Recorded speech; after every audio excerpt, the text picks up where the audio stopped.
only crime was being happy. That's all I did. I hate you. Holy shit, Danny.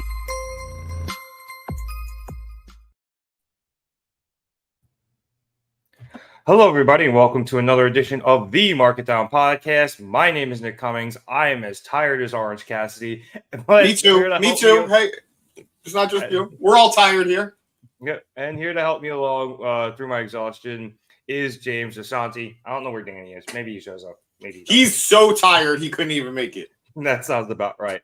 I guess we're all kind of jet lagged after Sunday as we once again dive into the world of AEW Dynamite. This show following obviously Sunday's All In. Now we have fucking Sunday's All Out next week. Tony must be doing all of the cocaine and White Claws in the tri-state area of Chicago, if there even is a tri-state area, but the surrounding states in general, and probably part of Canada. I'm rambling. You can see how tired I am. Look, let's just dive into the show. Okay, and we start with Jon Moxley versus Commander. I honestly didn't see all of this match. I kind of missed the beginning. I was a little in and out on it. It did end, though, with Commander going for the rope walk 450. Moxley was able to get the knees up. Mox hit a King Kong lariat and then a pile driver, but Commander was able to kick out. Obviously, this just enraged Moxley, who laid in the hammer and anvil elbows before locking in the sleeper hold and eventually transitioning into an armbar, forcing Commander to tap out. I don't, like I said, James, I missed a decent chunk of this. I don't have much to say on it because of that, but what I did catch, it just felt like a match that they wouldn't needed to do. Hype the crowd up early. Commander looked cool because he always looks pretty cool because he does cool shit. And Moxley looks like a fucking beast and gets a good win going into Sunday. No, absolutely. It checked all the boxes that needed to be checked. And I've been realizing something because I've sort of been falling a little out of love with Commander. But it's not his fault. He's not underperforming. He's delivering in every aspect that he can. The issue is he's very clearly someone that AEW trusts because they've put him against some of their bigger names that they really want to put a shine on. They've done it with Moxley now. They've done it with Jay White. They've done it with who's the other luchador? They did it with Pac. They've done it with some of their top talent that they really want to make look good. Not even their top talent. Didn't he fight Vikingo as well? Yeah, and he did fight Vikingo. Very good pickup. Yep. So it's very clear that they have faith in him to deliver. It's very clear that they have faith in him to put on a good show. So the problem with that is you become the fall guy for a lot of stuff. Just ask Dolph Ziggler in WWE. Yep. Just ask anyone who sells too well and anyone who's just a little too entertaining, who's not really where they want them to be yet.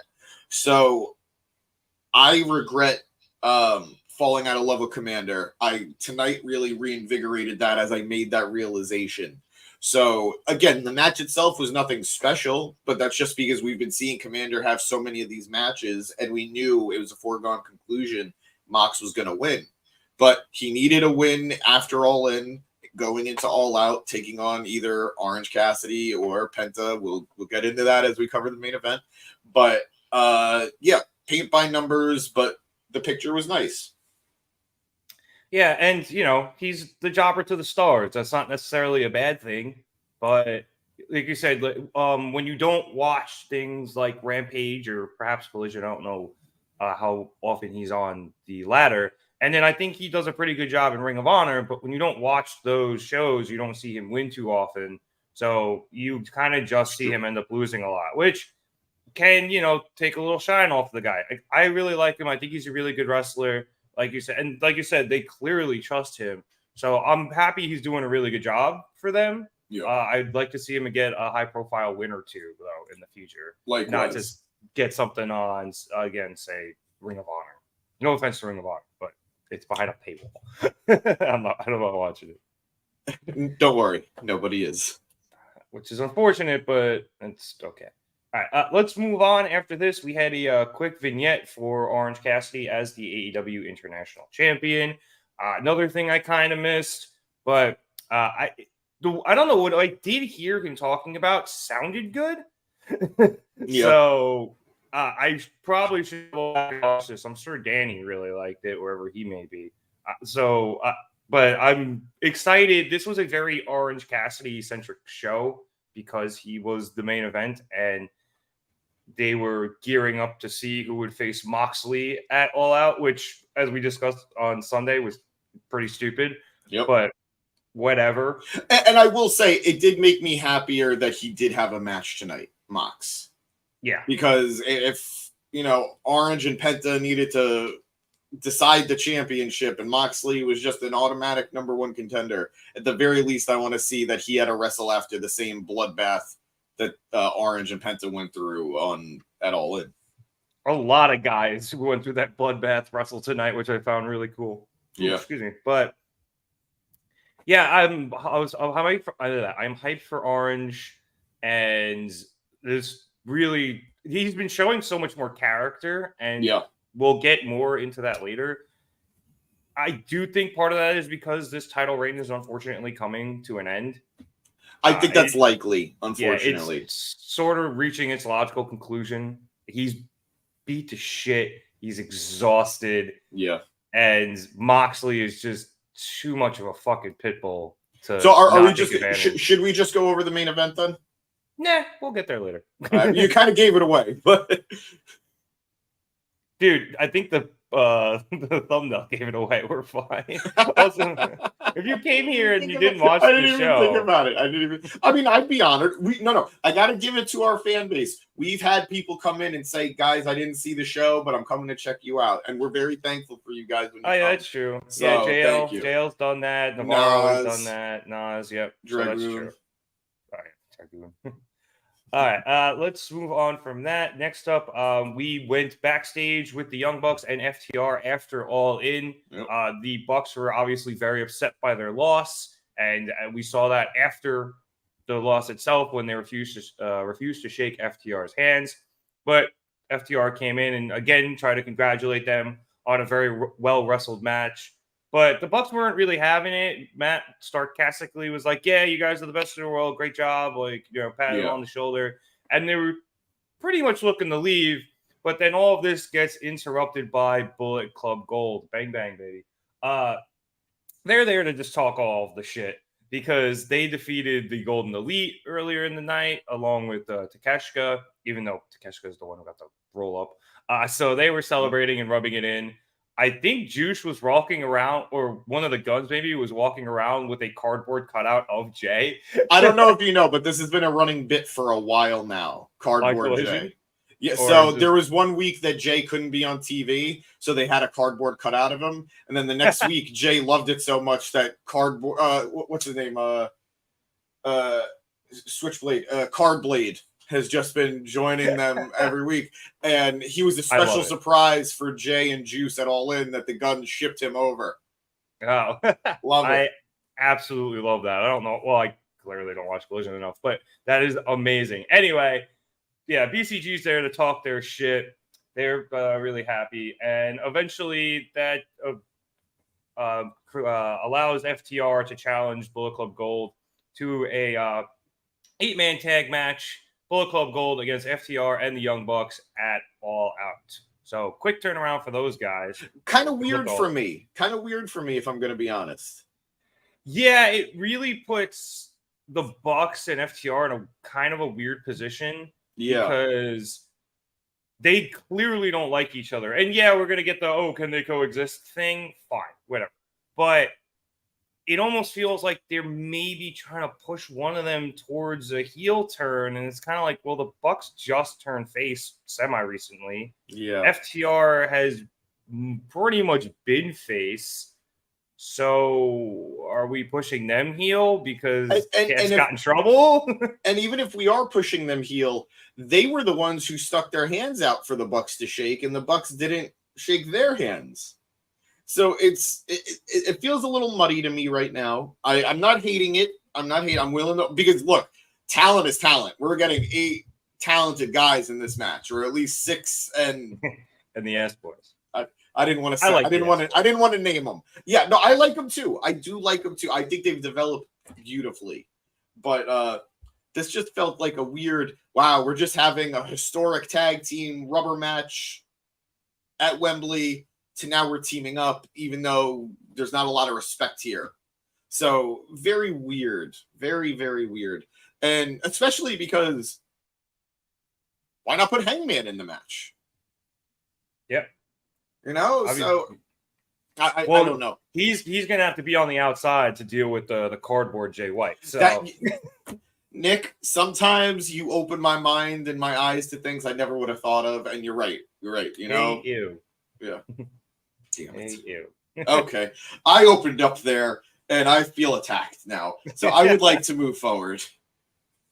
I also completely forgot, and you sent this in our chat a couple of days ago, that yes, literally, I think the first episode of AEW, Danhausen called it "Hey Ew," and I completely forgot about it until I was watching until you mentioned it, and I was like, "Oh, that's right, he did do that." So. It's slightly terrifying that I have the same thought process as Danhausen for anything.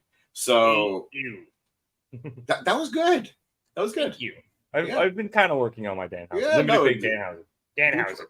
You swore. No swearing. But yeah, where's my blimp, Tony Khan? No, what does he call him? Tony Elite. Tony Elite, yes. Yes. I want my blimp.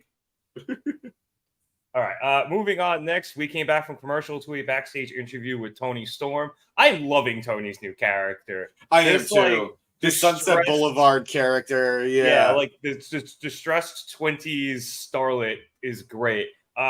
Obviously, the Outcasts are dead. Long live the Outcasts. No. You didn't see? What did I miss? On this Saturday on Collision, it's going to be the Outcasts versus Britt, Sheeta, and Statlander. Oh, no, I completely missed that. Yeah. I mean, granted, the way Excalibur announces matches, like 15 matches in a minute, like it's impressive, but it's easy to miss something. Well, with all due respect to Excalibur, I use that time a lot to try to get all these banners typed out. I see. Because it's the only time I have to breathe in the entire fucking show. That's so I did miss that. But they're at least, maybe they're not dead, but they're certainly on life support. Yeah. Anyway, Tony is freaking out because of what happened on Sunday at All In. She can't trust Saraya after Saraya beat her to win the title, pinned her, if I'm not mistaken. Yep. Right? So she was betrayed by her. Ruby basically abandoned her and more or less prevented Tony from winning the title.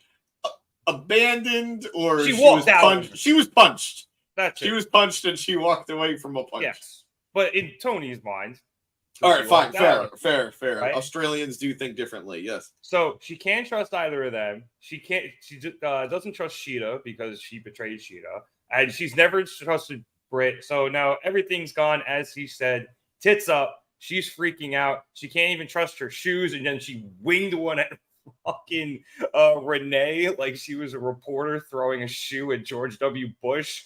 So it was a very short promo, but she got a lot done. And again, I love this character. Absolutely. And there's nice little touches too that if you're really paying attention, like some of her nails weren't on, the hair was a little bit messier. Like it's those little things that are really pushing this forward, and she's doing a great job with it. And as someone who I've admitted it here on the pod before, I haven't always been the biggest Tony Storm fan. She's really won me over in the last few months, and in general, I think she has really found a nice spot now, and I'm really digging it. Yeah, definitely taking a couple of notes from Hot Mess Chelsea Green. Oh, yep. I see it. So, it's a way more sophisticated take so far, but we'll see. We'll see what it degenerates into. Yeah, but again, like you were saying, the unkempt hair, the messed up nails, you're seeing the cracks. She is literally cracking. So that's great. All right, after that, we followed up with Chris Jericho coming out to the ring for a promo. He starts by reminiscing about everything that happened at All In, how great it was for him. Fozzy, obviously played in front of a huge audience, their biggest crowd ever. So he was excited about that. Excited about the fact there were 81,000 people in change, which he called a shoot number, which I'm pretty sure it was. It was. 81,035 people. Yes. But something hasn't been sitting right with him, and that's the fact that after his match, he shoved Sammy Guevara. So he invited Sammy to the ring. Sammy came out, and Jericho actually mans up and apologizes for pushing him. It's like, I was upset after the loss. I'm sorry. It's my bad. I shouldn't have done that. And 6 out of his hand.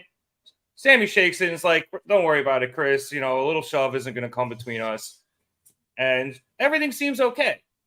And then Jericho keeps talking. Yes. Then Jericho's like, damn, you know, I keep thinking about the different ways I should have beaten Will Ospreay. Like, I could have done this. Maybe I should have rolled him up, grabbed his tights more. Maybe Sammy could have hit him harder in the head with the bat. And Sammy's like, what? And this leads to a back and forth of verbal barbs just being thrown at each other. Some good ones, too. Yep. And it was resulted in Sammy eventually mentioning Jericho losing the AEW title like a day after he won it, the original AEW title. And by losing it, he means physically losing the belt. Well, I was about to say when he lost it outside of a steakhouse in Jacksonville. And at this point, both men are very worked up. And after Sammy says that, he throws his mic and gets into Jericho's face. Jericho looks like he's going to come back with something really bad and then calms down. And he's like, all right, let's not say anything that we aren't going to be able to take back. We need to chill. Look, here's what we're going to do. We got to get back to basics. We got to, you know, have each other's backs again. Let's reunite with Sex Gods. Let's go after the AEW World Tag Team Championships starting next week in Milwaukee. What do you think, Sammy? And Sammy's like, okay, yeah, that sounds good. I don't want to say anything bad either. I don't remember if they hugged it out or not, but they seem to be on decent enough terms as they. Yeah, no, he kissed him on the head. Remember? Right. Okay. Yes. So they seem to be on the same page here, James. But clearly tensions are rising between the two men. No, absolutely, and it's definitely going to come to a head. I'm going to be honest. It's something I've criticized AEW for in the past, and I'm going to do it again. We're dragging out stories that don't need to be dragged out. Jericho has gone through a ringer of being Jericho Appreciation Society, Jericho, to maybe joining the Don Callis family, to leaving the Jericho Appreciation Society because he selfishly wanted to be with Don Callis, who betrayed him, so it made him a sympathetic character, to having backup with Sammy, to then being pissed at Sammy for his own loss. And now they're teaming up again. And it's like, if you're just going to do Sammy versus Jericho, you could cut out a couple of these steps. I don't need to see them teaming up again for a week or two as the Sex Gods. Just have them split. You could have had a nice singles match at All Out. A card that, quite frankly, could use some boosting. Little barren. A little bit. I'm sure a lot of stuff is going to come out from Collision, and a couple of things obviously are going to happen on Rampage. But there's we're gonna have nothing on the card. We're going to have so much fun doing a prediction video for this Saturday night. You guys have fun with that, right? Yeah. I don't know why they're dragging this out. Sometimes, and I've said it again with AEW, there are instances where stories have these natural progression points that we just sort of let go on for a week or two longer than they need to. And I think this is one of those instances. You could have easily just set up a singles match tonight without it needing to be something explosive. You could simply have Sammy say, I'm sick of this. I'm sick of constantly being there for you, and you constantly either neglecting that or failing to appreciate that. So you know what? I didn't get to wrestle it all in. You lost it all in. So let's wrestle it all out. Like, boom. We're there. We're there. So it's granted, I know it's a Jericho feud, or a Jericho program, so they tend to go a little longer than they should, but it's an AEW issue in general. So everybody did well tonight. Sammy held his own going against Jericho. Jericho did his thing and being a smarmy little bastard. It was great, but I'm not looking forward to the next few weeks of this. I'm curious now that they're not obviously not setting this up for Sunday, whether or not maybe they're trying to set up Sammy versus Jericho at, say, Grand Slam. It's possible. It's possible. Yeah, maybe it's that, or maybe they get a tag title shot at Grand Slam and a loss leads into the feud between them. And then, but then they're like, what are you going to drag it all the way to the next pay-per-view, which is November. Yeah, November. Like, that'd be a long ass time. So I almost prefer my original idea of just doing it at Grand Slam, but I feel like that, knowing them, it might be the latter. I really hope not, but it feels like it's very possible. Yeah. Also, I did want to clean up one thing you said. Technically, Jericho didn't leave the Jericho Appreciation Society; they left him. Well, no, but that was the implication was, if I'm not mistaken, they weren't saying, "Hey, we don't want to work with Don Callis." Their problem was he was going to leave the Jericho Appreciation Society to join the Don Callis family. Well, he was considering it. And then everybody left because he was just abandoned. Like, they felt like they were being abandoned by him even considering it. So. Which is fair. I mean, did they maybe make the decision for him a little bit? Sure. But I also understand their resentment in that issue too. Yeah. So, I mean, they've dedicated so much time appreciating him as a group, as some would say, a society. And regardless, it was because of Jericho's actions that the group left. Yes, it's obviously selfish actions. Yeah. So I'm not over it. Jericho had a great match with Ospreay, and I'm sure whatever is building towards Sammy, I'm sure Jericho intends on really helping Sammy get a rub here. I'm sure of it. Oh, but yeah. I don't want to get sick of it and not be able to appreciate it. No pun intended. But I think after 4 years, I know Sammy's done shit on his own, obviously. He's won the TNT title a few times. And he's challenged for the AEW World Championship by himself.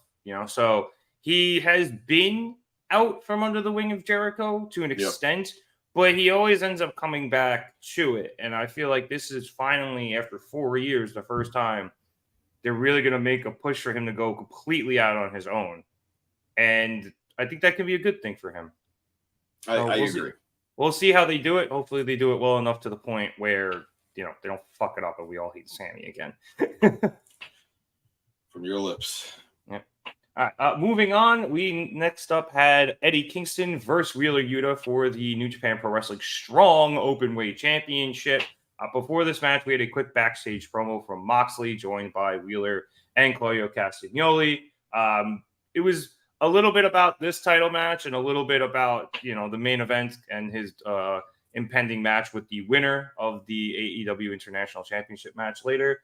But his main point was that there's a lot of wrestlers in AEW that have a whole lot of bark, while the BCC is concerned with having bite. It was a pretty good promo, though. Yeah. Anyway, Eddie is fucked up after Sunday. He came out heavily taped. His elbow was all wrapped up. He had like a huge bandage on his forehead. And obviously, Wheeler went right after this. Wheeler was going after his arm almost the entirety of the beginning of the match. And eventually, right as we came out of commercial, Eddie was able to start mounting a comeback. After a pretty good back and forth, Wheeler eventually got the advantage by taking Eddie down to a knee by first attacking the arm and then the jaw. But Eddie was able to power out of that, getting back up to his feet. Wheeler then hits two rolling elbows, but Eddie doesn't go down. So he goes for a third shot off the ropes. But Eddie is finally able to power through the pain in his arm, get Wheeler in a half-and-half suplex, and hit it. And then I think he went for the pin, and Wheeler kicked out. Oh, no, actually, he didn't. Excuse me. He actually let Wheeler get up. This is why I got to read my notes. He let Wheeler get up after the move, and Eddie hits the Hurricane, but Wheeler actually gets back up and asks for more. So Eddie's like, okay, fuck it. And he hit him with another one that keeps Wheeler down, and Eddie is able to retain his title. After the match, Claudio came out through the crowd, just completely ignored Eddie as Eddie was screaming at him in the ring, went up to Wheeler and helped him to the back. So, James, I I really like this match. I thought Yep. Wheeler looked really good. Eddie obviously looked great, and he looks like such a badass winning after taking all of that damage on Sunday. It's really interesting to me this because you still have the Eddie Claudio dynamic, but there's still the Eddie Mox dynamic, and I understand Mox is currently caught up with the Orange and Penta and the international title thing right now, but I feel like at some point that does need to be addressed.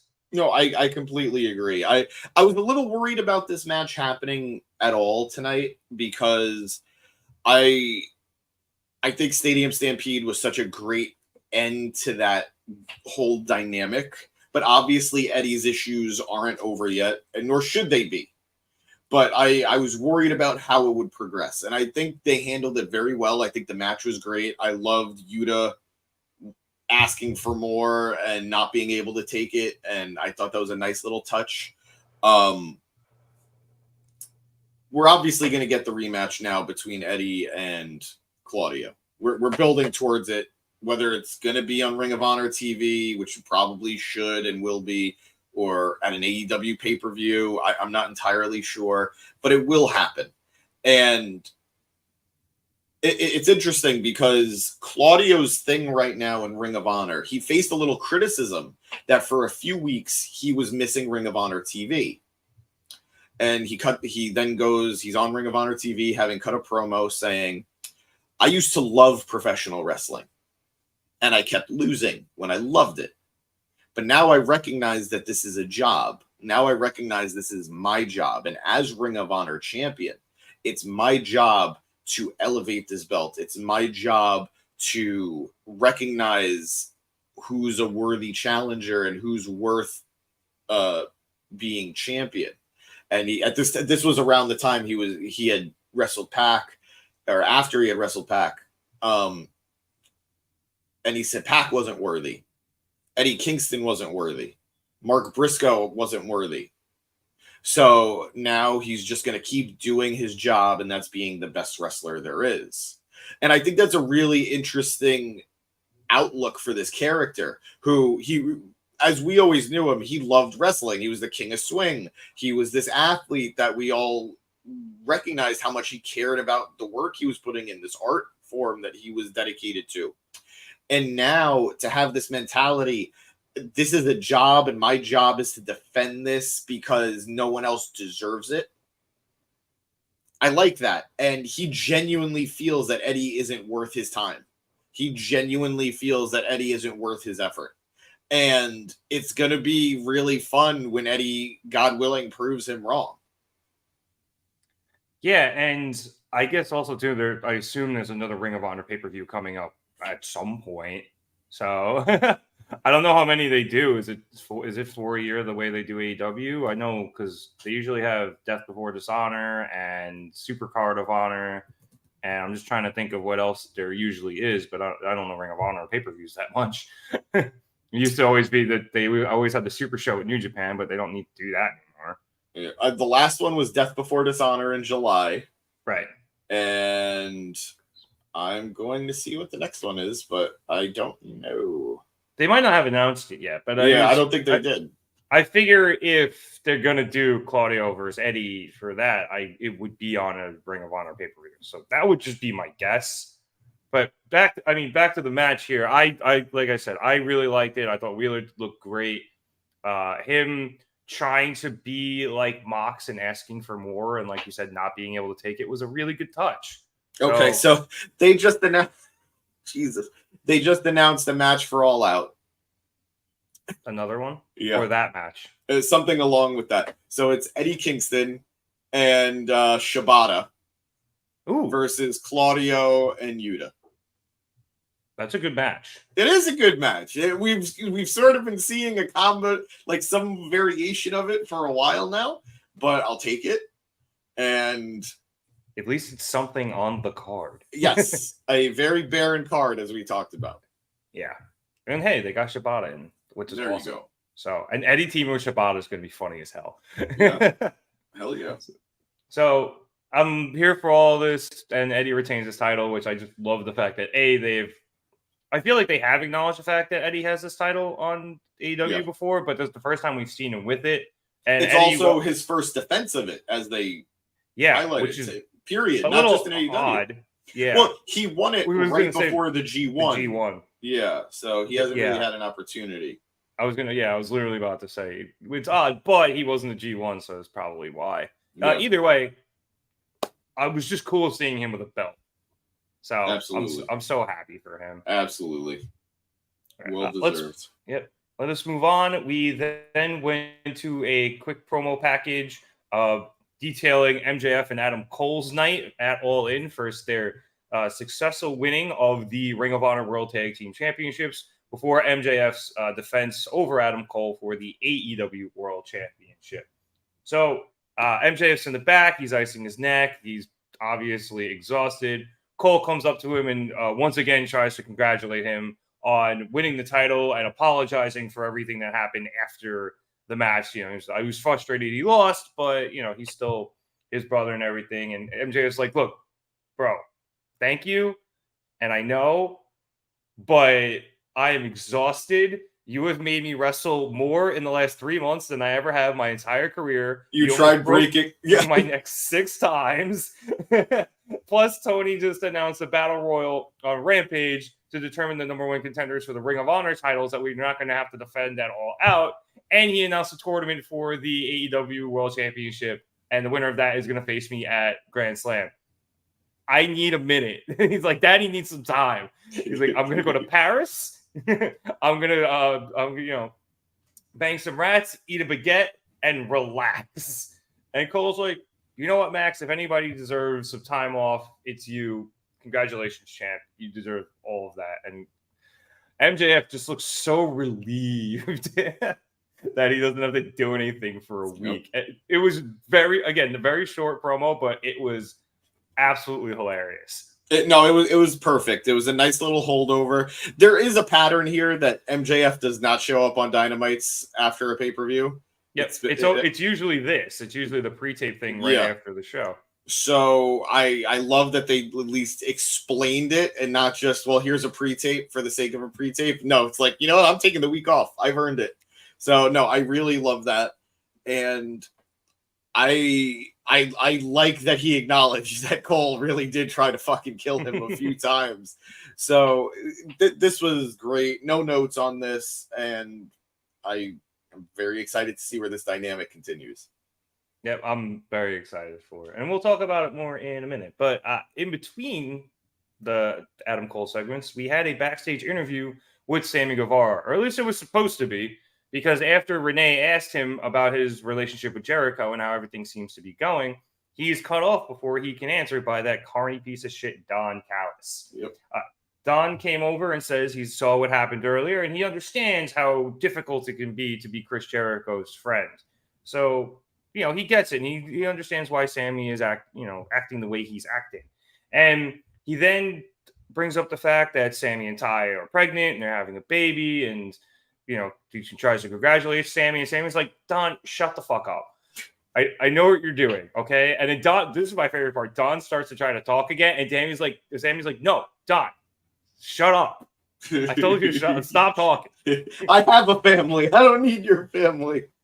Actually, yeah, that's basically what he said. He was like, I have a family, and I didn't leave them at home to come to Chicago and join yours. So, in not so many words, he tells him to kindly fuck off.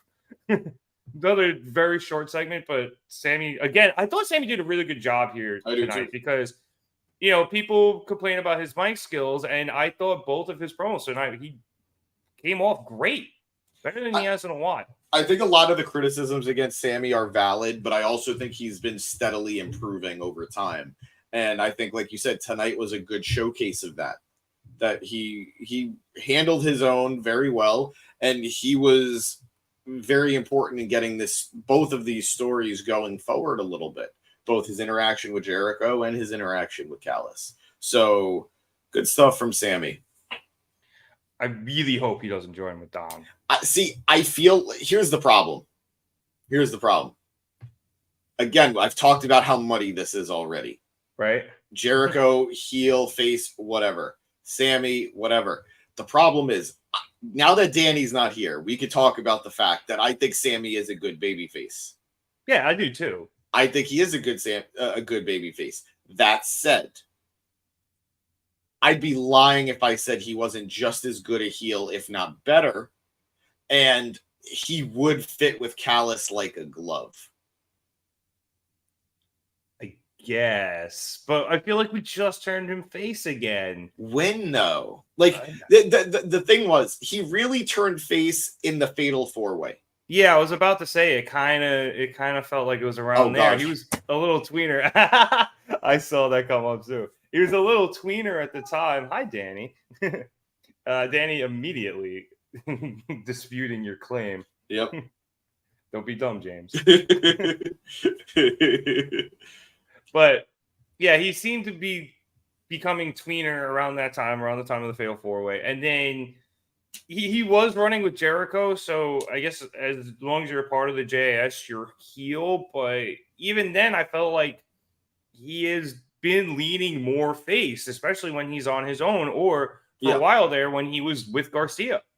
Yeah. You know, or even then, like Garcia was playing heel and he was playing face while they're in the tag tournament. So it's weird that like after all this time where he has been heel and he's finally turned face the last few months, and we're just going to turn him heel and not just heel. We're turning him Don Callis heel. Yeah. Like that quickly. It feels weird, but at the same time, we just saw Jericho start to turn face here, or at least become sympathetic, and now we're gonna have him turn to keep Sammy face. It's like you said, it's very, very muddy. I'm gonna disagree, Danny. I think he's fine as a face. I don't want to say he's great. I think he's good. I won't say great, but I think we're willfully ignoring that run he had going up to his initial TNT title win. If we're saying he can't be a great babyface, it's just when you're this good at being a heel, it doesn't seem like the face work can't really compare, in my opinion. But that doesn't mean it's bad. Also, let's not forget the face work he did when MJF was trying to join the Inner Circle. And he was the frustrated, hey, I'm right face. But when he made his return to help save them, dude, that got a huge pop in a pretty empty stadium. So, and I would say empty because it was, maybe not during the pandemic, but it was still during the pandemic. I just don't remember if there were people there or not. They had allowed fans into the Daily's place, but like it's not like very limited. Yeah. They had to, keep people socially distanced and keep them in clusters, basically. So it was a pretty loud pop considering the stadium was barely a quarter full.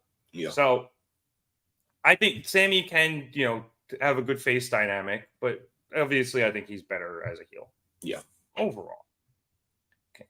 Let's move on, and we now go back to Adam Cole, who came down to the ring himself for in promo.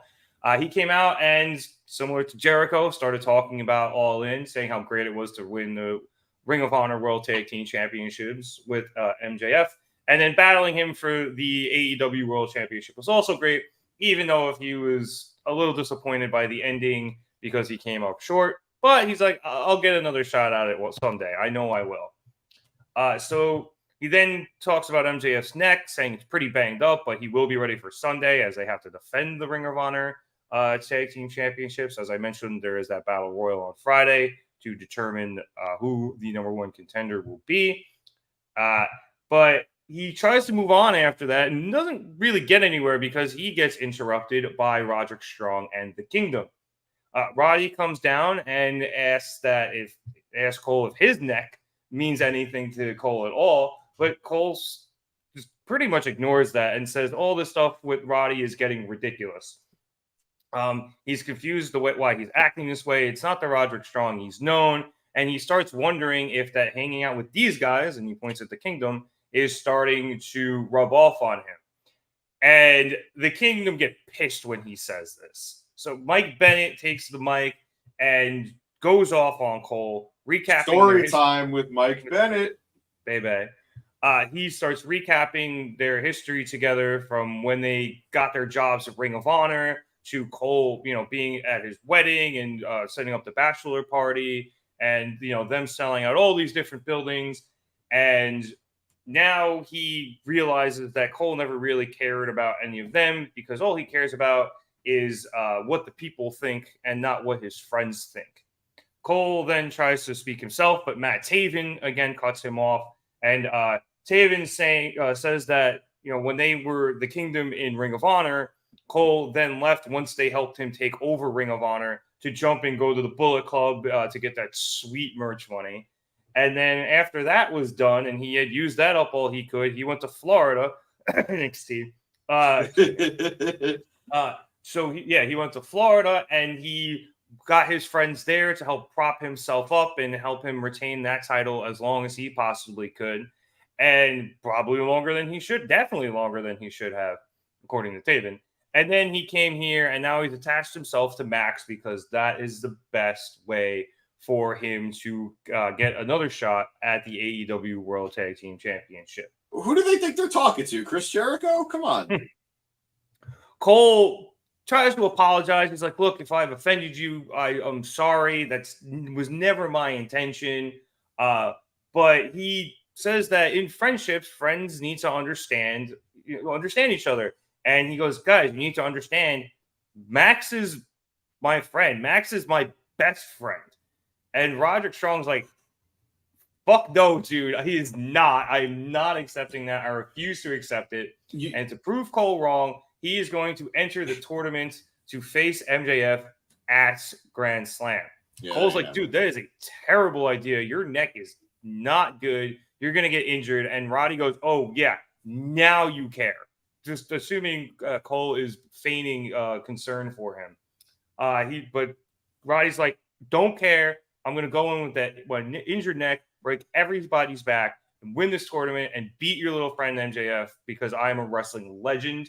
And then he's going to do it with his real friends.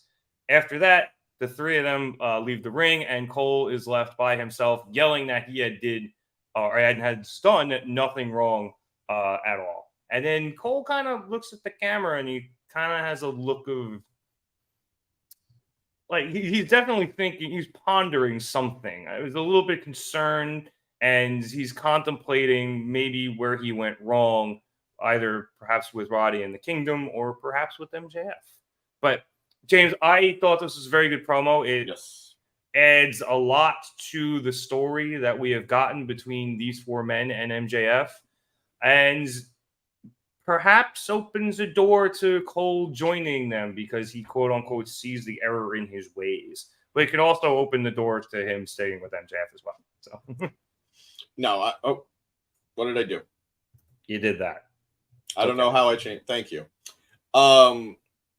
Speak. You know those memes that you ever see that meme of like the kid in the pool and somebody is just like they're holding him above water, and then you see the other kid like barely head above water, and then there's someone just drowned at the bottom of the pool. It's the skeleton like attached to the chair. Yes. So for me, MJF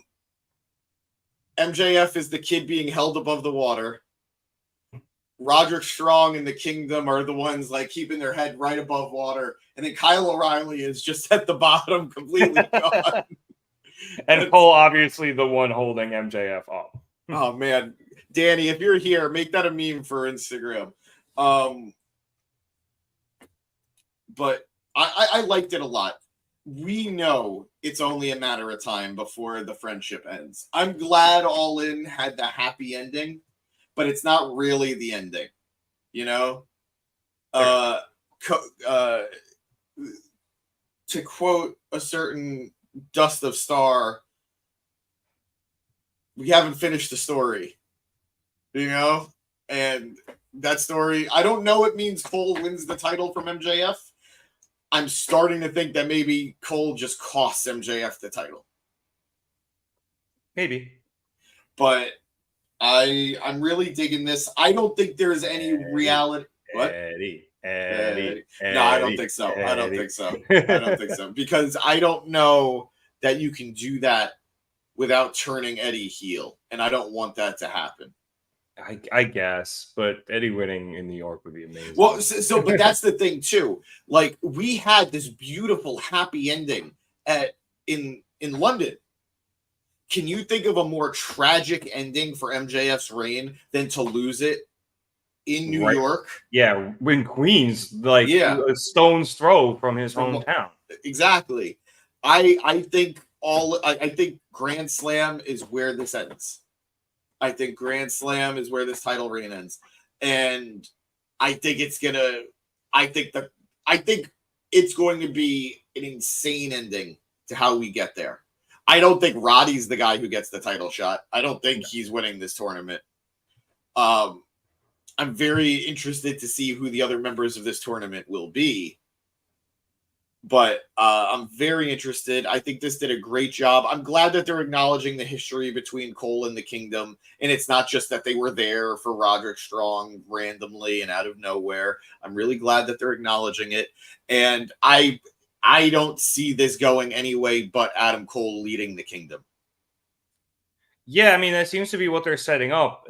But do you not think that Cole's going to be in this tournament? Because I think he's going to be in the tournament. I don't think so. You don't think? Okay.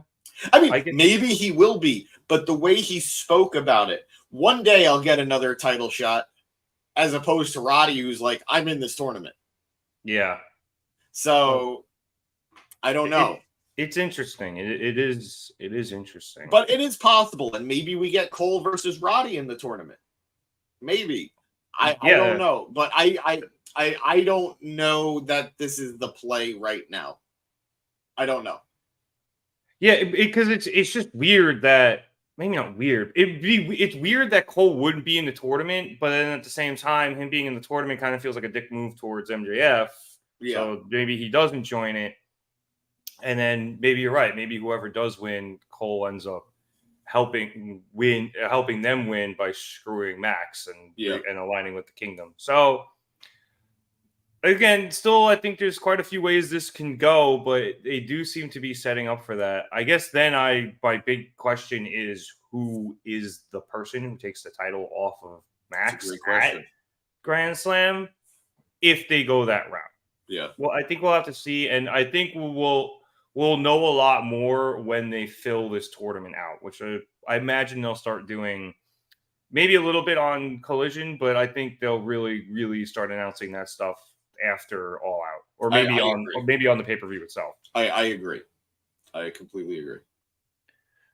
All right. After that, we had a quick backstage promo from Penta El Miedo. Oh, so very weird that they pronounce it Zero and then it's spelled zero because in Spanish it's spelled with a C. But and Alex Abrahantes. White people. That's the answer. Well, white. Anyway, Penta tells Orange that their match in the main event is not personal. It's just business. Yep. Because Mox hurt his brother Ray Phoenix the other week, and a win allows him to get his hands on Moxley at All Out, and I quote, make him bleed. And then Alex said some shit about scouting Mox earlier in the night, so he was there. Anyway. No, I'm sorry. I like Alex a lot. He does a great job with these guys. He really does. I do too. He's essential to them, in my opinion. Yeah. He's kind of essential. I no joke. I miss him on BTE when they were doing like the Latinos bit back when they were in Jacksonville. And it was like him, Dasha, Santana, Ortiz, and like occasionally Sammy. And they were just fighting random people. I loved all that stuff. I liked it a lot. Sometimes it got a little cringe, but I appreciated it. It was during what I thought to be like another golden age of BTE. Yeah, the Jacksonville age of BTE was so because they were all there. They were all really fucking bored, and they were just like, all right, let's just do wild skits every week. And they were great. Also, I think part of the reason they got a little cringy is because a good chunk of them were just making fun of telenovelas. So if you ever seen a telenovela, it can get a lot. Oh, they know. Oh yeah. Oh yeah. It looks like we have some comments coming in from it's Producer Boy on Facebook. No, we will acknowledge it. We're always fine. Alex is a bum. I disagree, and he's not a bum. He's essential. Essential Alex Abrahantes. Penta says you're wrong, Producer Boy. After that, we had our women's match of the night, which at least wasn't in the time slot of death. It started like 10 after 9. So still just the one, but in a much, much better spot. Anyway, it was TBS champion Chris Statlander, Hikaru Shida, and Dr. Britt Baker, DMD, against Nyla Rose, Marina Shafir, and Emi Sakura, who's finally got on Dynamite again. Thank God. She is really, really funny. She is in her like out of wrestling stuff. She's really, really funny when she's wrestling too. But, super talented. Yeah, she's great. I didn't take a whole lot of notes for this match because I feel like the majority of it took place during the commercial break. So better than Time Slot of Death, but still not great there, Tony. Anyway, baby steps. As the match began to break down towards the end of it, a lot of chaos, people hitting each other back and forth. Britt accidentally hit Shida with a thrust kick as Shida was holding, I think it was Shafir, and she ducked out of the way, and that led to Britt getting choke slammed by Nyla Rose. Then Statlander comes in, she gets Rose and Shafir out of the ring so that all of the other 5 women are outside fighting, and Statlander goes up and takes out the entire pile with a dive. Statlander then grabs Shafir, who is legal, rolls her into the ring, hits the Wednesday Night Fever, and is able to pick up the win.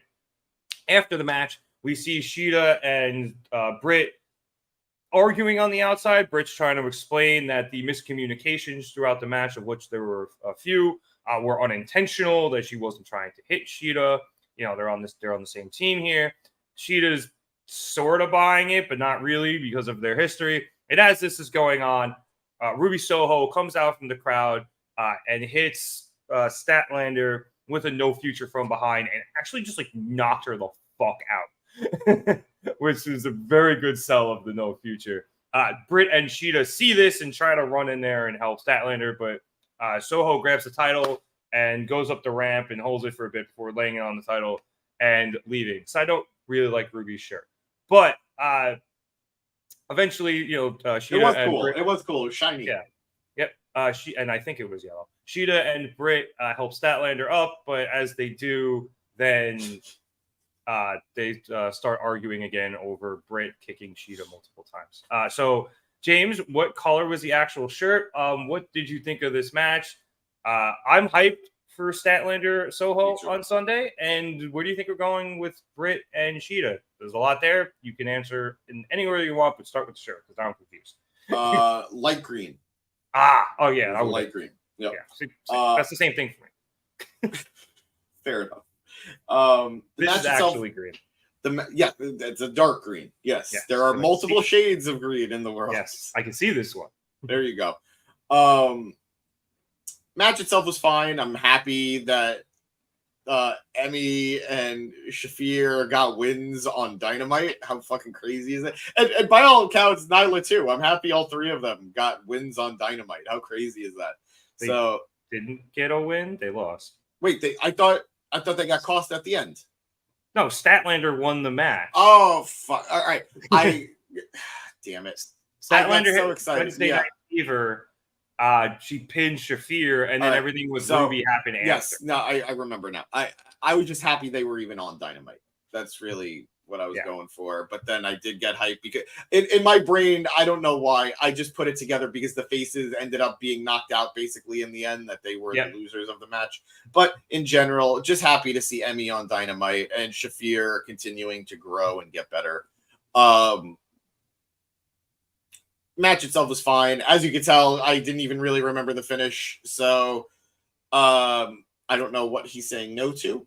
So we'll just go with that. Probably to me saying Shafir getting better.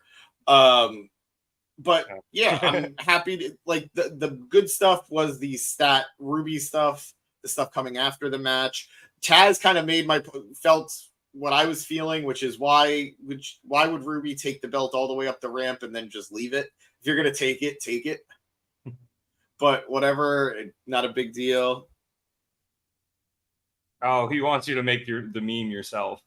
I don't know how. You are clearly our social media expert at this point. And guys, if you're watching, go check out Danny's hard work on Instagram and all social media, whether it's TikTok or wherever. He's killing it. He's absolutely killing it. Danny's mostly TikTok and Instagram, and he does, like I say every week, he does a great job over there. So yes, please follow us there. for Danny's sake, because he's going nuts. But in your defense, James, you are fairly technologically inept, so I'm not surprised you can't make a meme. You can't be mad at the stupid. In this case, that's me. So the fact that you even get on here every week is a small miracle in and of itself. We are all about growth here at the Market Down Podcast, and I have plateaued. I've reached my peak. That also happens to be a plateau. So, but yeah, I'm fine with it. I don't really care about Britt and Sheeta. I don't care. I like Sheeta. I'm happy that she's going to have actually something to do, it seems, that isn't title related, because it feels like she goes away when she's not involved for the title. So I'm happy about that aspect of it. But we've seen this match already. It's nothing new. Maybe there will be a dynamic if one of them turns heel. And even then, Britt was a heel. Yeah, I was going to say, if they were going to do it again, I feel like you would have to change the dynamic and turn Sheeta heel, which would be very disappointing for me. But why? Because I want to root for Sheeta. I can still root for her as a heel, but I don't know. I like face Sheeta. I get that. But I think Mob Boss Sheeta that they've been teasing for years at this point would be pretty awesome. Gotta be careful with that gimmick though. But true. But yeah, overall fine. We had 7 women on the show tonight. Yay! 8. Tony was on earlier. Well, that's who I was. Oh yeah, no, I miscounted. Yeah, it is 8 because I was thinking Tony. Yay! 8 women on the show tonight across 2 segments. I guess that's better. That's technically better. None of them were the AEW Women's World Champion. What? Yeah. And none of them were the AEW Women's World Champion. She probably wanted to spend a little extra time with her family. Yeah, that's fair. I understand. But I don't know. She's not on TV every week anyway, so. True. That's what it is. Very true. All right, let us move on from that. After this, we had a quick promo package for Shane Taylor as he is facing Samoa Joe for the Ring of Honor World Television Championship match. I think it's happening at All Out. I was kind of taking my food out of the oven when this happened, so I was listening and not watching. So I guess, James, you want to just give us a little background here on Shane and his history with the title? Shane Taylor has been part of Ring of Honor through multiple iterations at this point. He's been, I don't want any more hollow thought. I agree. So if we use our own content here, I'm giving it to you. Yeah, they're afraid. They're afraid. They got to warm up. We got plenty of comments on the video you posted. Yeah, we got plenty of comments. But regardless, Shane Taylor has been a part of Ring of Honor through multiple iterations of the company, multiple owners at this point, and he's been a perennial mid-card guy, more or less. He typically has a group around him, Shane Taylor, I believe Productions it was called.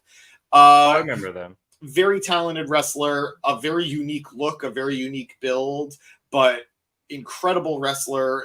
This isn't his first shot at the TV title, if I'm not mistaken. I think he went for it earlier in the year or even late last year. So just excited to see him getting to wrestle on a bigger stage in front of a bigger crowd with All Out. Not expecting a win out of him. I think that would be a little crazy, but we'll see. Crazier things have happened. So always bet on Joe. We are about growth in regards to our beard. It's true. Yep. Although I'm actually going to shave tomorrow, so not clean. I'm just going to. I gotta trim it. I gotta clean it up a little bit. Yeah. Well, I'm getting my hair cut finally, so it's going to be very short again. Short hair. Finally. Have you ever done the thick beard or a thicker beard with very short hair? No, I like the look with with it all flowing together. Gotcha. Okay. The only reason, I think I've said this a few times off air, maybe a couple times on, the only reason my hair is this long is because I'm holding out for this wedding this weekend. So you won't. Oh, so you're getting the haircut before the wedding? I'm literally driving upstate to my barber, getting the haircut, and then continuing to drive up to Vermont. There you go. We're all about style here at the Market Down Podcast. Clearly, we're all about. I wear jerseys and hats every week. Exactly, man. Nothing says style like the lion from New Japan. But, the thing is cool. It is right. It is cool. But anyway, what's next? Well, I was just gonna say, yeah, I think it's pretty obvious Joe's gonna win here. I mean, spoiler for the prediction show that I'm not gonna be on, but he needs to win after losing to Punk here a couple of times. So, spoiler in general for you guys. Spoiler in general, if you guys are watching, Nick, I know the winners of the tag team battle royal on Rampage. Yeah, honestly, I'm not gonna have a chance to watch it. So, for those of you who don't want to know and actually watch Rampage, mute for like a couple of seconds, and I'll give you guys a wave when you can come back. All right. So, wave. Facing. Okay. I think we're good. Yeah. Okay. Facing AEW World Champion MJF and Ring of Honor Tag Team Champion Adam Cole for the Ring of Honor Tag Team Championships will be the Beaver Boys. Dark Order, baby. Let's go. Well, very weird choice. Very weird choice, right? Like, I'm into it, but weird. I'm happy for him. I'm happy for him, but I feel like this means they're going to lose. Yeah, I figured they were going to anyway, but... Like, why isn't this the Kingdom? Why isn't the Kingdom getting a shot against them? I don't know. Very weird stuff, but I'm in for it. You guys can come back now. Come back. You're good. If you muted it, you can come back. After our Shane Taylor promo package, we then went backstage to that carny piece of shit Don Callis again. This time he was with Konosuke Takeshita. And Don was giving up all the goods on Kenny Omega. They were having a little scouting session. Funny. It was funny. It was, but he is a carny piece of shit. They're having a little scouting session where Don was not only showing Takeshita all of Kenny's moves, but explaining how to counter them and be able to hurt Kenny by telling Takeshita all of Kenny's past injuries. And at the end, Don was like, worst case scenario, I'll just hit him with the screwdriver again. He's consistent. Yeah, I think he said in Japanese, but it was still pretty funny. So I like this. I mean, he's such a good carny piece of shit. It's great. So this was a good segment, and it was at least lent itself to some build to this match on Sunday. But where was Kenny? I want Kenny. I don't know. Give me Kenny. Maybe he'll be on Rampage or something. Maybe he'll be on Collision. That would be funny. I mean, considering. Yeah, it wouldn't shock me if they did like a pre-tape thing on Rampage or maybe even Collision. But yeah, it was kind of crazy to me. Did you see that AEW is promoting a meet and greet on Thursday in Chicago? Yes. Did you see who's in it? I thought I saw the Acclaimed was going. No, it's Colt Cabana. Boom boom. Ryan Nemeth. And Sky Blue, who has nothing to do with it. But now that a certain someone is not there, they're promoting two people who are not friends with that certain someone. Yeah, that's pretty funny. Also, apparently Danny is throwing a coup in the chat about Producer Boy, who I think is on the Market Down account right now anyway. I don't know who's doing it. He's not here, which is but I mean, throwing me off. Yeah, he doesn't necessarily have to be here. He just has to be logged into YouTube. So. I guess that's true. Yeah, because I can do it. I can do it from my side screen. I don't have to. That's true. Into the chat here, or it's Danny. I don't know. He's talking to himself, or or it's Producer Boy name. Either way, Producer Boy is free. It's fine. Don't worry. He can still comment. We didn't ban him or anything this time. Unlike CM Punk. I don't stop people from coming in. I miss Producer Boy. I want him back in. Come back, Producer Boy. Please. All right. Following that scouting session, we had the Acclaim's ribbon cutting ceremony. Obviously, they won the World Trios Championships at All Out, and I loved this segment. I'm honestly not going to do it much justice. I was pretty wiped by the end of this episode, and I didn't. I'll take it. I'll take over. But I can at least run it down. Don't worry. I was just saying I didn't take a lot of notes. I was just a little, but I remember it. Anyway, Billy got up to the podium first, and he announced that the Daddy Ass is back. And then when he got a welcome back chant, he was like, "Guys, I was gone for a day." But Daddy Ass is back, and he introduces Max, who then comes up to the podium and says that there was only one way he ever wanted to kick this title reign off, and that was after they won the titles that they promised to Daddy S, and that was with a ribbon cutting ceremony. So Max pulls out a pair of scissors, and Billy comes over. He's like, Max, that's pretty small. You should use my big one. And pulls out a giant pair of like comically big, like scissors. An overly sized pair of scissors. Even bigger than like the ones they normally use for ribbon cutting ceremonies. Like it was huge. So they cut the ribbon. Everyone's like happy and whatever.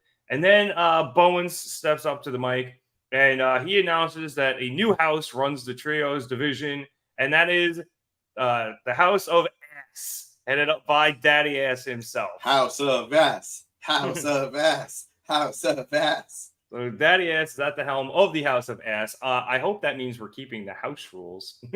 I really hope so. But I want it to be being defended under House of Ass rule. That would be great. Anyway, in the House of Ass, they wear pink. And not just on Fridays. So because of that, Bowens and Caster reveal a surprise for Daddy Ass, and that is a new set of Trios championships. And I do kind of laughed when Caster just took his original one and just slid it out of the ring. Yeah, I don't know if you saw, but Bowens' face was just like, "Oh fuck, you shouldn't have done that." Yeah, it was like probably a bad idea. They're probably giving these back to the House of Black guys. Well, no, because these were the gold belts. These weren't the black, like the black and silver belts. These were the gold belts. So I think this is just the normal championships. So either way, not a great move. Yeah. But also, we've barely seen the normal championships between the House of Black and now these brand new pink belts that they unveil to surprise Daddy Ass. They are awesome. 24 karat gold. Pink straps, and most importantly, on the back, the belt scissor. Little scissors on the back. Yep. James, the belts look great. I love this. I love this promo. It was a little quick. Daddy said at the beginning they were pressed for time, and they were probably had some longer stuff to that they wanted to do, but they got it in very succinctly. Max's rap was very good. Made some good jokes. I'm not Danny recapping it, but the McConnell and Trumpito jokes were funny as hell. And I adore these new titles, and I really, really want Bowens' jersey. Yeah, good jersey, great belts, good everything. This was my second favorite part of the night. I can confirm I do not own a single AEW championship yet. This might be the first belt I buy if they release it online. I very much want to buy these custom House of Ass belts, but we'll see. Time will tell on that. I am very much looking forward to these guys having a lot of fun in this division. I think we all agree it was very sad when they lost the tag titles, and they kind of, I don't want to say floundered, but they didn't have anything to do for a good while. Yeah. And now that they're champions of this new division, I'm very excited for it. I think there's a lot of competition that they can have, a lot of fresh matchups that they haven't really had yet. So I'm looking forward to it. And this was a great start. More ribbon cuttings. Yeah. After they lost the tag titles, they kind of were just hanging out on Rampage mostly because Collision hadn't started yet. And they didn't really have a reason to be on Dynamite. And they had some decent feuds over there. I forget with whom, I guess. But, they were fun. They were still having a good time. People still loved them. They were still over. But this House of Black feud has been great. The storytelling was great. Yep. Everything with Billy was amazing. That title win was, one of those, I said this, I think, in our prediction show for All Out. It was just one of those feel-good moments that everybody wanted. And you get Billy one last title reign. Hopefully not one last one, but at least, he's going to have a good run here. And like you said, I think they're going to have a lot of good matches with a lot of fresh matches that they're already defending on Saturday. Yep. So I think this is going to be a very good title reign for them. It's going to be a lot of fun. Who are they defending against on Saturday? They didn't announce, at least not that I remember. Excalibur might have did it in his rundown, but yeah, I didn't notice it. I was probably typing all of this out while he was talking. So either way, it's going to be great, and I'm so excited for it. Oh yeah. which means I actually might have to start watching Collision. Yeah, sure. I believe you. Yeah, because I am now not in the middle of my weekends are fully booked because I'm gonna watch 16 hours of college football on Saturday and another 12 hours of NFL football on Sunday. Jesus Christ. I fucking love this. Oh god, the two Xboxes, the fucking quad boxes from both. You got to get another TV on that wall. I gotta get another TV. It's broken. But I have extra TVs lying around. I'll just move one in there. Doesn't necessarily have to be on the wall. Anyway, that's neither here nor there for this show. So let us move on to, we just had, while Excalibur was running everything down, a quick promo package for the Ring of Honor Tag Title Battle Royal. We already spoiled who won that on Rampage because they just finished taping it. So I'm looking forward to that match at All Out. We won't say who it is again in case you people want to be surprised. If not, when this is over, rewind or go look it up on Reddit. I'm sure it's there too. No, just watch our video again. Rewind it. That too. Yeah, that's probably better. Watch it from the beginning. Por qué no los dos? And now we come to the main event of the evening, which, as we have said multiple times, saw Orange Cassidy face off against Penta El Zero Miedo for the AEW International Championship. Obviously, the winner of this match was going to face number one contender Jon Moxley at All Out. So this match was actually pretty long, which I was surprised because Billy was like, "Oh, we don't have any time for this promo," and then this match started at like what am I talking? 9:43. Took me a second the time there, and I was like, "Holy shit! They're giving them like a whole 17 minutes here." That's why they didn't have any time for that segment. They wanted to give them time for the match. Yeah, I was shocked because usually in the main event you get like a commercial break. This one got 2. So this was a very long match. I will just come back in with what happened after the second commercial break, where we see Penta trying to snap Orange's arm, but Orange is actually able to fight it off by getting his hand into his pocket. And then eventually he's able to stand up and hit an arm drag onto Penta. Penta then gets hit with some very lazy chops, and Orange after that, after pissing off Penta enough, he hits the ropes. Orange hits a Canadian Destroyer on Penta. Penta stumbles back, goes into the ropes, comes back. He hits his fucking Destroyer onto Orange. Loved it. And then the reverse happens where Orange stumbles into the ropes, and he hits another Destroyer on Penta. And then both dudes are just wobbly as hell. They look like they just did a dizzy bat for like 30 minutes trying to get up. Orange is able to regain his balance first, and he goes in for an Orange punch. But Penta is able to catch him and counters with a Made in Japan that Cassidy is able to kick out of. The two men then go back and forth for a bit, and with Penta attacking Orange's injured hand, and they end up onto the apron where Penta is able to hit a Fear Factor after a bit of hand fighting. And then upon rolling Orange back into the ring, he pins him, but right before the 3, Orange is able to get his hands onto the rope and break up the pinfall. Penta then gets pissed. He stomps out Cassidy's arm and then snaps it. And I really miss that because, especially when it, Penta dark snapping. Oh my god, that was extreme. What a great era. Anyway, after he snaps Cassidy's arm, he gets him up and hits another Fear Factor. And Orange somehow kicked out of that. No idea how. I was almost a little upset that he did. Yeah. Not that I didn't. I didn't want him to win, but I felt the same way. I would have almost rather the spot didn't happen. Yes, but it did lead to what I thought was a very good finish because Penta was so shocked that Orange was able to take advantage of him not paying attention, roll him up with a crucifix, and pick up the pinfall victory. I actually really, really like the ending. After the match, we have what may be Orange's first in-ring promo ever in AEW. So he grabs a mic and he asks for a chair, which is just great. And he collapses into it. And he starts saying how hurt and exhausted he is but he's still here defending the title every week because it represents AEW. Because he's a guy who was told he's too skinny, too short, and too different to make it to the top. But here in AEW, he was able to get a chance. And now he's this champion, and he's here to defend this title week in and week out. So, Jon Moxley, you better bring more than a fork on Sunday. Because he's going to be the champ forever because he's Orange Cassidy, and he doesn't have a catchphrase.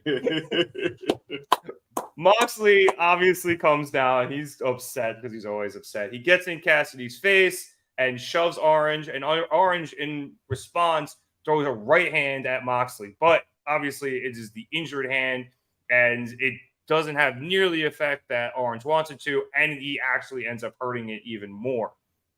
Not to an extreme extent, but you can see he's in pain. Yeah. Everything about Orange Cassidy is in pain right now. Anyway, this just pissed Mox off. So he pretty much told Cassidy to go fuck himself a couple of times, double flipped in the birds, and fucked off. But James, this match was great. Even if the kick out wasn't my favorite thing, I loved all of this. These two guys had some really good chemistry, especially coming off such a brutal match. Absolutely. On Sunday. You can just see how much pain Cassidy is in. And you almost saw this respect factor of Penta not really attacking it until he necessarily had to. Yep. But he did, and it didn't matter. I don't want to say, Cassidy overcame the odds again, but he has been doing that. He is the underdog champion. He is the underdog champion who has proven that he's not really the underdog anymore. Even though he doesn't want to be. I could say from the bottom of my heart, this title reign is one of the best of my entire life as a fan. I believe it's 31 defenses at this point. Maybe 32. Maybe. I think it was 32. Over a healthy period of time. And not just bullshit title defenses. There were some incredible matches here against some incredible talent. So, beautiful story of this guy who didn't care about anything to finding something that he cared so much about that he was willing to give his all for it. And if this was his last title defense, his last successful title defense, what a way to go out. Orange Cassidy killed it in this match. I agree with you on that one spot, but otherwise a fantastic match, a great back and forth match, and Orange killed it again and again and again. So very grateful, and I loved that promo. AEW, we talked a little bit about it during our All-In coverage. We have been with AEW since day one. Some of us even earlier. And I've seen this character, Orange Cassidy, who I didn't know much about prior to AEW. I didn't really know who he was. I had heard the name, but I didn't know anything about him. And he was this comedy gimmick that people either loved or hated. Hated this gimmick. And through the years, he just kept winning people over and winning people over and winning people over. And with this title reign specifically, if you are not an Orange Cassidy fan, I don't know why you like professional wrestling. I don't. He can do it all. He could do the hardcore stuff. He could do the funny stuff. He could do the traditional lock grapple wrestling. He can do high flying. He can do so much. And he's very clearly now a fully fleshed out, amazing character. And tonight was the culmination of that character as far as I'm concerned. He could lose to Moxley in 3 seconds on Sunday. And I will still think he is one of the best champions I've ever seen in professional wrestling. So, Orange Cassidy, thank you for making the international title so important while also being, the second champion or the third? It was Pac and then Orange. I think so. Or Pac. Sorry. I never know. I say it with an accent, and it's Pac because that's what Justin Roberts says, and it's not Pac because that's Tupac. or X-Pac. Or But yeah, thank you, Orange Cassidy. Excellent stuff. And I'm worried for him on Sunday because I don't want him to lose it. I think he is, but there is something to say, and I think Danny said it very well. He put it very well when he addressed it. Certain title reigns, when they end, are designed to help put over the guy who's winning it. Like, you're elevating somebody who's underneath you. That should not be the case here. Orange Cassidy has faced so many different people and has helped raise the stock of so many different people with this reign. He needs to lose it to one of the few people that are bigger than him. It's the only way I could believe he'll lose it at this point. And Moxley, unfortunately for Orange Cassidy, is one of those people. So no matter what, win, lose, or draw, Sunday is going to be a fight, and I'm excited for it. Yeah, Cassidy, I mean, he's obviously faced some of the biggest people in the company. I mean, I think the guy has 2 wins over Jericho. But he, even though he's not always wrestling these people, is at, I think, the level of the Moxleys and the Omegas and the Jerichos in this company. I really do. He's worked his way up there. He and especially during this title reign, he has gone through the entire food chain of AEW and worked his way to the very top. And he's finally reached a predator that's bigger than him. Exactly. And having to fight his way through all these other ones has left him broken, battered, and bruised. And it's going to be a match that is nearly impossible for him to win. It's one of those true no-win scenario things, because even if he does retain, Moxley's going to destroy him. Absolutely. So I really do truly think, and maybe part of me is just, Danny isn't here and I'm stepping up in his spot. I really do think that Orange is at that level. And I do feel like should he lose on Sunday, he probably is going to end up taking some time off, just because. Rightfully so. Well-earned time. Yes, well-earned time. And because I think in kayfabe, he has to take some fucking time off. I want to see him do bits where the best friends, where he's in the Dragon Ball Z, healing pod chamber that Goku was in. And you just see the best friends walk by it every once in a while, acknowledging he's there. And eventually his return will be incredible. Oh, just keep him in a back to tank. Yeah. Yep. Back to tank, baby. That, or he's always there and he's just asleep behind the best friends, and they just don't acknowledge it. Weekend at Cassidy's. Yeah, basically. And he's just asleep every week behind them. I think that would be pretty funny. I'd be all for that. Yeah, his journey is unbelievable. From the guy who was just, doing the funny, lazy kicks to that first match with Pac, all the way to this title reign. Like you said, the guy who doesn't care finally found something to care about. And the guy who seemingly never wanted to put any effort in or put his body on the line has completely destroyed his body trying to keep this title. And it has just been a beautiful, beautiful title run. And I know we're kind of giving it a postmortem before it even ends, but I want to give it those flowers while it's still alive. Literally was about to say that. You got to give him his flowers now. And I'm sure on Sunday there's going to be another great match. I don't think it'll be 3 seconds, but yeah, you wouldn't shock me if it was short, just because of the level of violence Jon Moxley has and the level of damage Cassidy is after all these defenses. But I personally think it would be better if it was a bit longer. Either way, I'm sure it'll be phenomenal, and we will continue to praise this title reign after that, and I think for many, many years to come. I'm mentally prepared for a Brody Lee versus Cody Rhodes or a Brock Lesnar versus John Cena level of squash, but I hope Orange gets some offense in. But, and we said it before we got on, this match, considering it does not seem there will be a world title match on Sunday, this match should be the main event of All Out.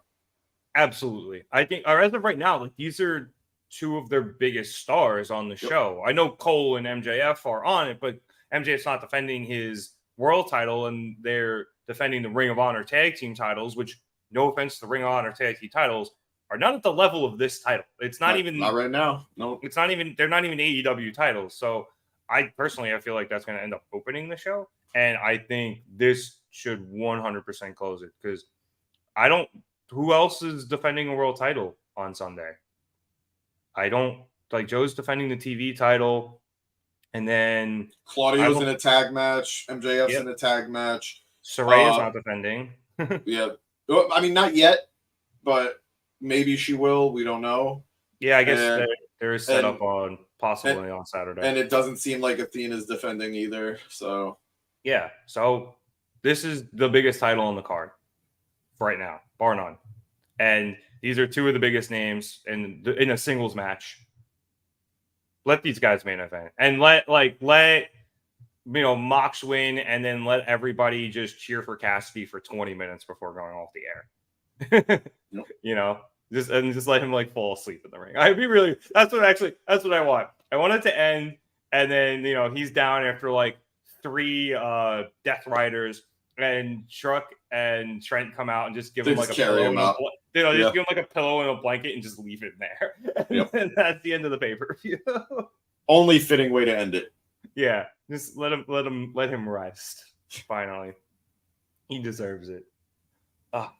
And that was Dynamite. I think, James, that we kind of discussed this before coming on the air. This was a bit of a weird show. Not that it wasn't good, but it was, and not that it was bad, but it wasn't necessarily good either because it's in such an odd spot. I think I answered this in the chat when Danny asked how the show was. Coming off of one pay-per-view and immediately going into another one, 5 days later, it's a tough spot.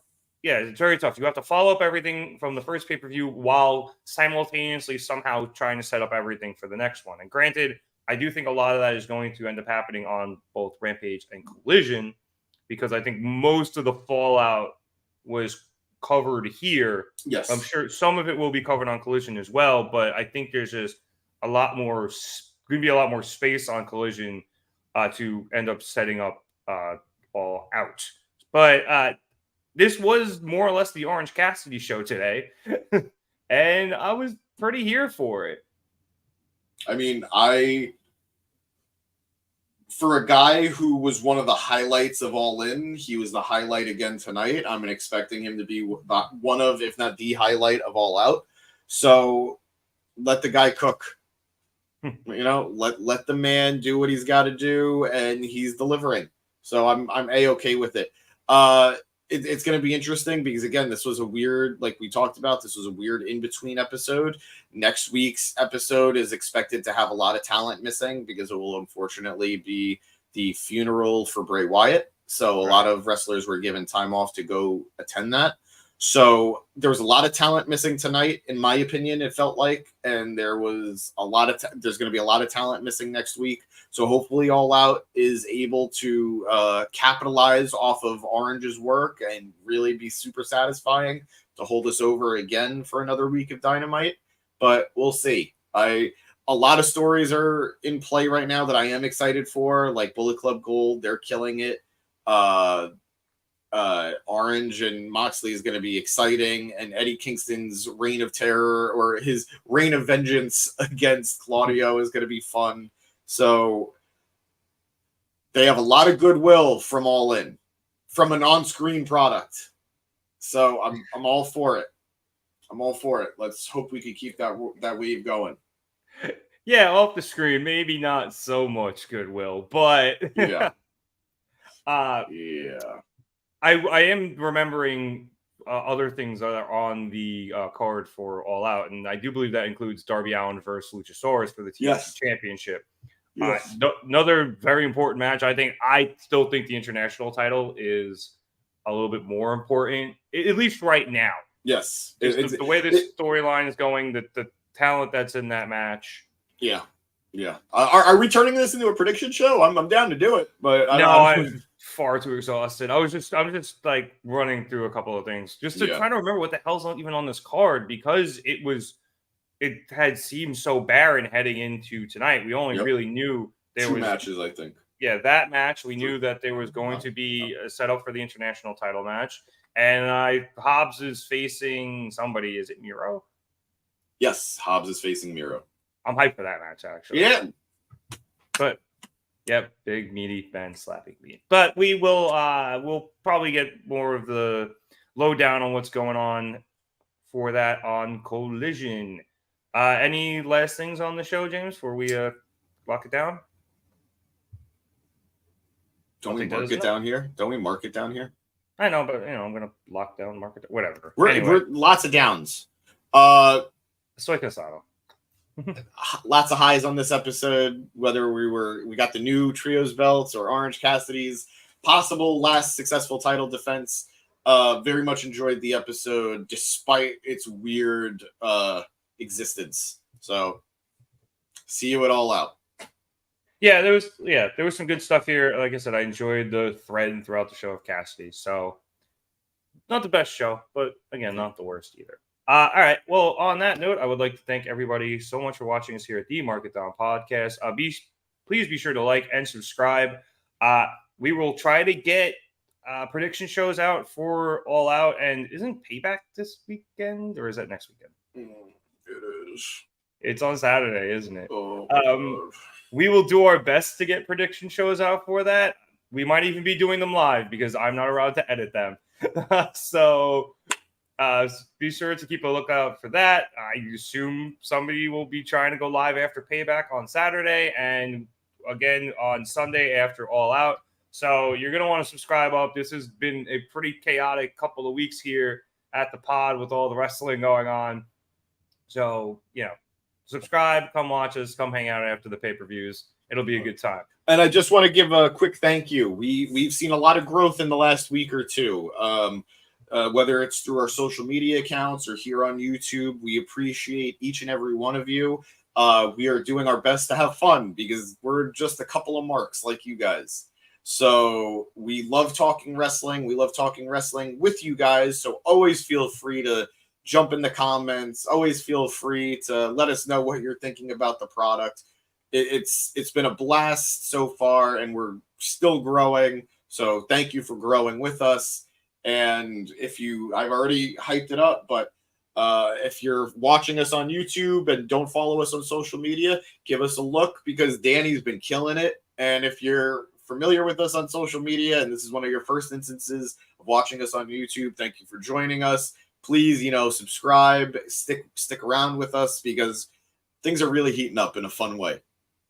Yeah, we love the engagement. We love chopping it up with everybody, whether it's in the comment section here or on any of our posts. I again am not around this weekend, unfortunately, for most of the pay-per-views, but I think I'll be back for All Out. And if I usually try to live tweet the pay-per-views I do watch, so if you follow along there with me, then I'll hit me back. So tell me what you're thinking about what's going on during the match, and I will I'll gladly talk to you guys there while the show is going on.